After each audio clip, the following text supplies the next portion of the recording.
नमस्कार बंधुरा, आमी दीपंकर मंडल नवान्न निमंत्रणे आपनादेर स्वागत।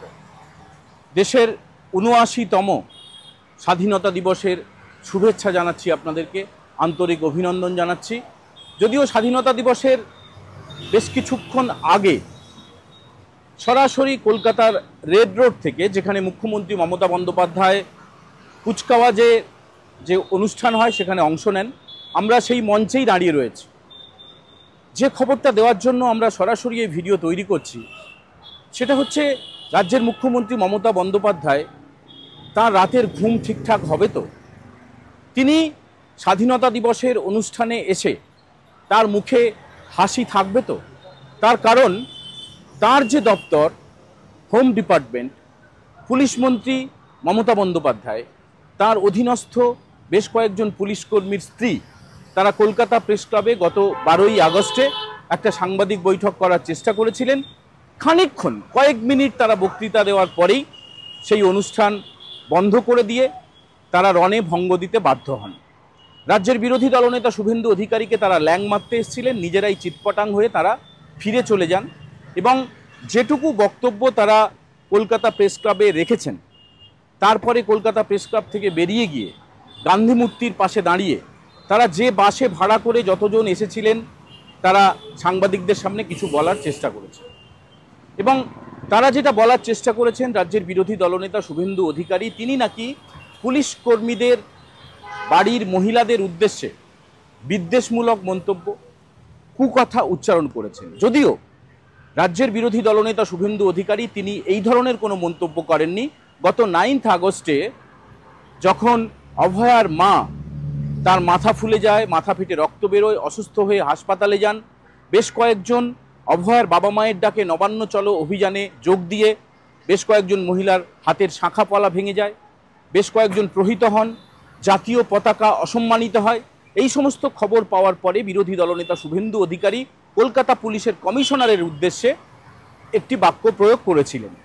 সেটা নিয়ে বিতর্ক থাকতে পারে, কিন্তু শুভেন্দুবাবু কোনো নারী বিদ্বেষী মন্তব্য করেননি। তারপরেও যেভাবে পূর্ব পরিকল্পিত উপায়ে চিত্রনাট্য নিয়ে কলকাতা প্রেস ক্লাবে সাংবাদিক বৈঠক করার চেষ্টা করা হয় এবং আমাদের মতো যারা স্বাধীন সাংবাদিক তারা যখন অনুব্রত মণ্ডলের পুলিশের মা এবং স্ত্রীর উদ্দেশ্যে করা মন্তব্যের পরিপ্রেক্ষিতে যারা সাংবাদিক বৈঠক করছেন তারা কি মনে করছেন এটা জানতে চাওয়ার পরে যারা এসেছিলেন শুভেন্দুবাবুকে ল্যাং মারতে তারা রণে ভঙ্গ দিয়ে দেন। কথাবার্তাগুলো আপনারা পুরো পশ্চিমবঙ্গে সমস্ত মানুষের কাছে পৌঁছে দেওয়ার ব্যবস্থা করুন। আর সব থেকে বড় কথা আমি বারবার বলছি বিরোধী দলনেতার কথা, উনি প্রত্যেক সময় উনি সুরক্ষা কবচ নিয়ে বসে আছেন, উনি প্রত্যেক সময় আমাদের পুলিশ প্রশাসন প্রত্যেক সময় আমাদের পুলিশ প্রশাসনকে উনি অপমান করে চলছে। আপনারা জানেন, আপনাদের মাধ্যমে আমরা দেখেছি, আপনারাও শুনেছেন। এই জন্য আমরা West Bengal police, Kolkata police, আমরা পুরো ফ্যামিলি, এটা আমাদের পরিবার, আমরা তার জন্য এর প্রতিবাদ করছি, এর ধিক্কার চাই। ম্যাডাম বলছি একটা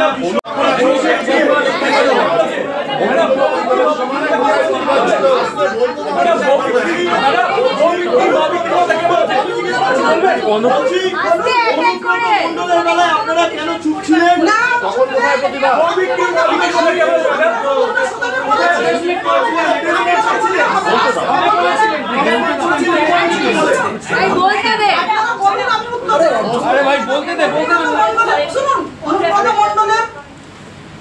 ওনার যখন হয়েছে ব্যাপারটা জানাজানি হয়েছে, উনি যখন খারাপ ভাষা বলেছেন, ক্ষমা চেয়েছেন, ওনার বিরুদ্ধে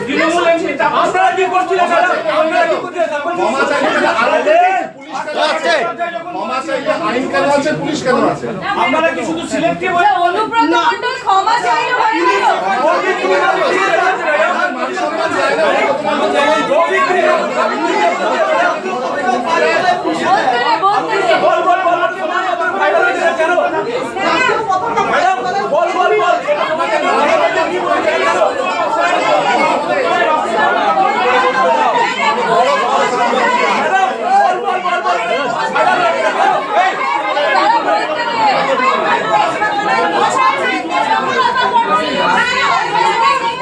এটা হয়েছে গত 12ই আগস্টে। 14ই আগস্ট শুভেন্দুবাবুর আইনজীবী 3 জন পুলিশের বউকে, সালমা, সুলতানা, অমিতা এবং প্রিয়াঙ্কা, এই 3 জন পুলিশের স্ত্রীকে তিনি আইনি নোটিশ পাঠিয়েছেন। ঠিক 7 দিন সময় দিয়েছেন শুভেন্দুবাবু যে লিখিতভাবে ক্ষমা চাইতে হবে, এবং পাশাপাশি সাংবাদিক বৈঠক করেও শুভেন্দুবাবুর নামে যে মন্তব্যগুলি করেছেন তারা সে বিষয়ে ক্ষমা চাইতে হবে, না হলে তাদের বিরুদ্ধে ভারতীয় ন্যায় সংহিতার নির্দিষ্ট ধারা মেনে মামলা করা হবে, সিভিলে এবং ক্রিমিনালে ডিফামেশনের কেস হবে। এর পাশাপাশি যেহেতু তিনি সম্মানীয় একজন রাজনৈতিক ব্যক্তিত্ব, যেহেতু ক্যাবিনেট মিনিস্টারের সমতুল পদে রয়েছেন, তার মানহানি হয়েছে, পাশাপাশি বিভ্রান্তি ছড়ানোর চেষ্টা করা হয়েছে জনমানুষে, এই অভিযোগে হাইকোর্টে মামলা দায়ের করা হবে বলে শুভেন্দুবাবু পরিষ্কার জানিয়ে দিয়েছেন। তার আইনজীবী 3 জনকে চিঠি পাঠিয়েছেন, সেই আইনি চিঠি আপনারা এই মুহূর্তে স্ক্রিনে দেখতে পাচ্ছেন। এখন দর্শক বন্ধুরা, আপনাদের প্রশ্ন উঠতে পারে 7 দিন কেন সময় দেওয়া হলো? 7 দিন এই কারণে দেওয়া হলো, আপনারা জানেন যে 7 দিন পরে আগামী 22শে আগস্ট রাজ্যে আবার পা রাখতে চলেছেন প্রধানমন্ত্রী নরেন্দ্র মোদী।